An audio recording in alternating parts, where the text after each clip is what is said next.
नमस्कार प्यारे बच्चों, आप सभी कैसे हैं। आज हम कक्षा 9वीं के हिंदी व्याकरण के एक टॉपिक इस वीडियो में पढ़ेंगे। अर्थ के आधार पर वाक्य भेद।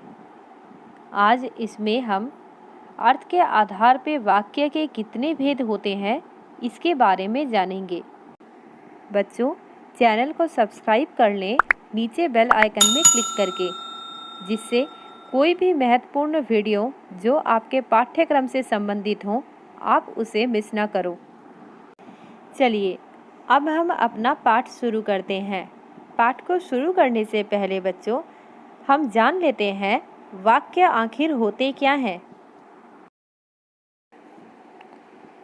शब्दों का व्यवस्थित रूप जिससे मनुष्य अपने विचारों का आदान प्रदान करता है उसे वाक्य कहते हैं। एक सामान्य वाक्य में क्रमशः कर्ता, कर्म और क्रिया होते हैं। मतलब बच्चों, वाक्य का अगर सीधा अर्थ आप समझें तो शब्दों के सार्थक समूह को वाक्य कहते हैं। चलिए वाक्य के भेद के बारे में भी जान लेते हैं। वाक्य भेद दो प्रकार से किए जा सकते हैं: अर्थ के आधार पर वाक्य भेद और रचना के आधार पर वाक्य भेद। इस वीडियो में आज हम अर्थ के आधार पर वाक्य भेद जानेंगे। रचना के आधार पर वाक्य भेद आपकी अगली कक्षा मतलब कक्षा 10वीं में आपको इसके विषय में पढ़ने को मिलेगा। चलिए हम जान लेते हैं अर्थ के आधार पर और रचना के आधार पर वाक्य के कितने भेद होते हैं।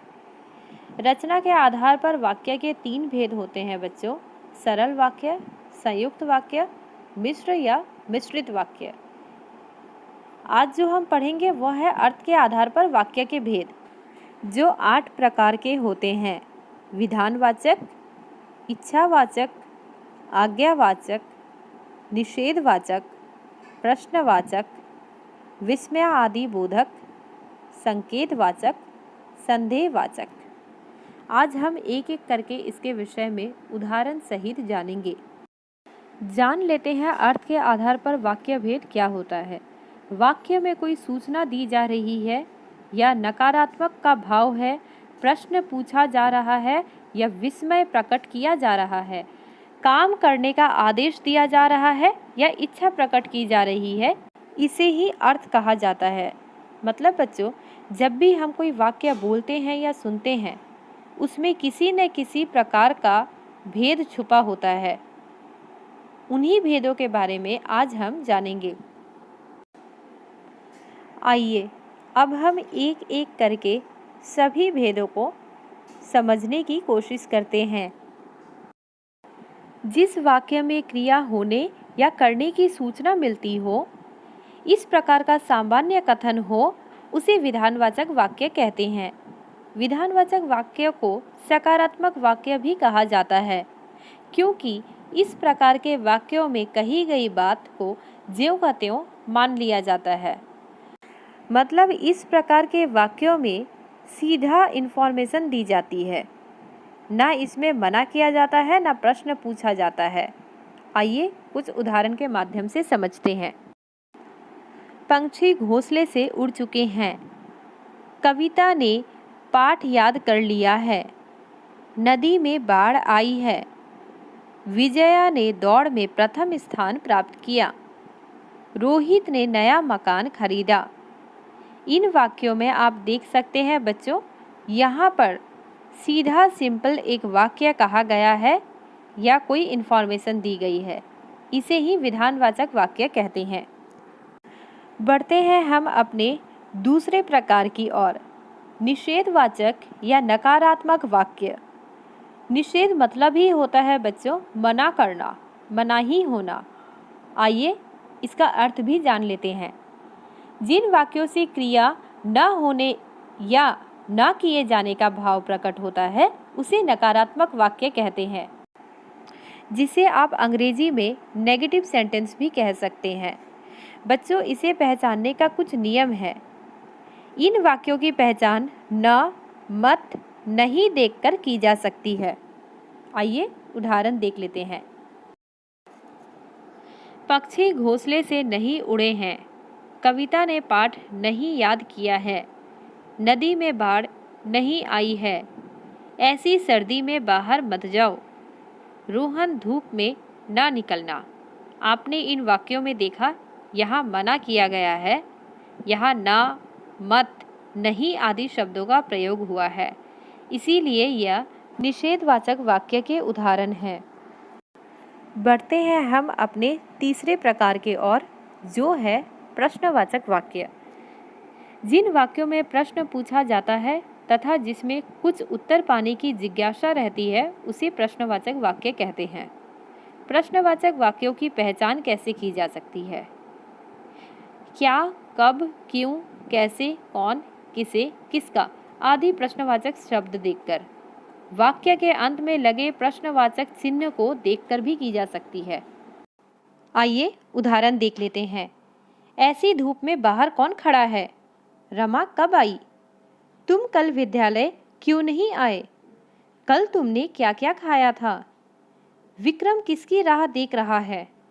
यहाँ पर आपने देखा कौन, कब, क्यों, क्या आदि शब्दों से हमें पता चलता है कि यह प्रश्नवाचक वाक्य के उदाहरण हैं। हमारा अगला वाक्य का प्रकार है आज्ञावाचक वाक्य। आज्ञा मतलब आप सभी जानते हैं बच्चों, अंग्रेजी में जिसे हम ऑर्डर कहते हैं, उसी को हिंदी में आज्ञा कहा जाता है। जिन वाक्यों में आज्ञा या अनुमति लेने देने का भाव प्रकट होता है, उसे आज्ञावाचक वाक्य कहते हैं। इन वाक्यों का दूसरा नाम आज्ञासूचक या विधिवाचक वाक्य भी है। आइए उदाहरण जान लेते हैं। कविता के पेज मत फाड़ो। रवि अब पढ़ने बैठ जाओ। दीवार को साफ कर दो। अपने जन्मदिन पर एक पौधा लगाना। यह काम कल तक जरूर पूरा कर देना। यहाँ पर आपने देखा बच्चों, आज्ञा देने के बारे में हमें आभास होता है, इसलिए यह आज्ञावाचक वाक्य के उदाहरण हैं। बच्चों पहला उदाहरण देखें, किताब के पेज मत फाड़ो। अब यहाँ पर आप मत देख के कंफ्यूज मत हो जाना कि यह निषेधवाचक है, क्योंकि किताब के पेज मत फाड़ो जब हम वाक्य बोलते हैं या सुनते हैं तो हमें मना करने से ज़्यादा आज्ञा का आभास होता है। सुन के ही ऐसा लगता है कि कोई हमें आज्ञा दे रहा है कि पेज मत फाड़ो, इसीलिए यह आज्ञावाचक का उदाहरण है, ना कि निषेधवाचक का।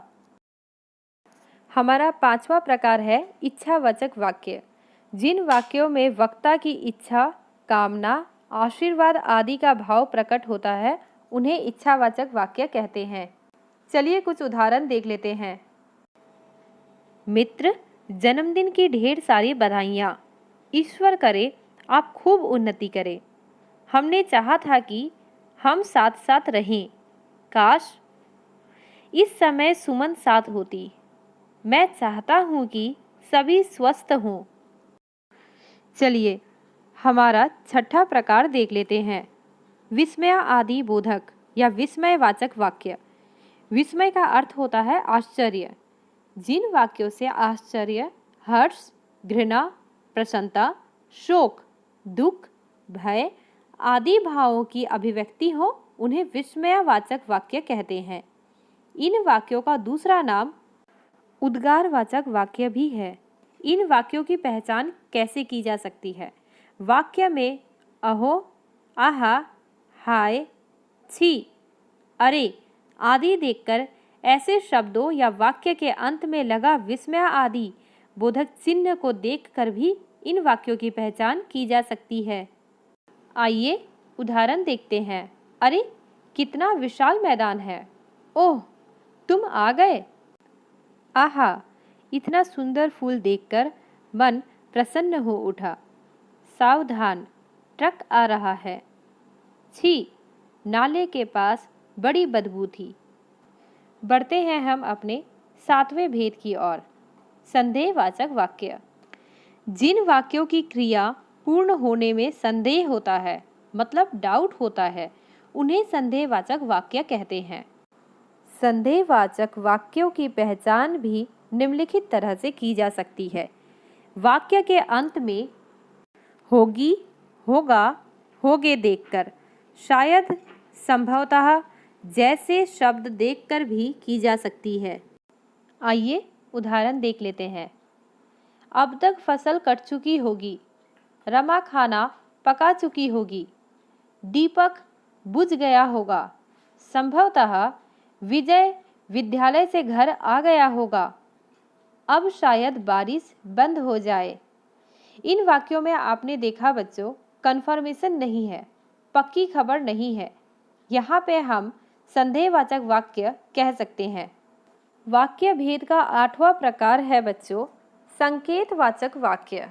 आइए उसके बारे में भी जान लेते हैं। जिन वाक्यों में एक क्रिया का होना दूसरी क्रिया पर निर्भर करता है, उन्हें संकेतवाचक वाक्य कहते हैं। इस प्रकार के वाक्यों में काम पूरा होने के लिए शर्त सी लगी होती है।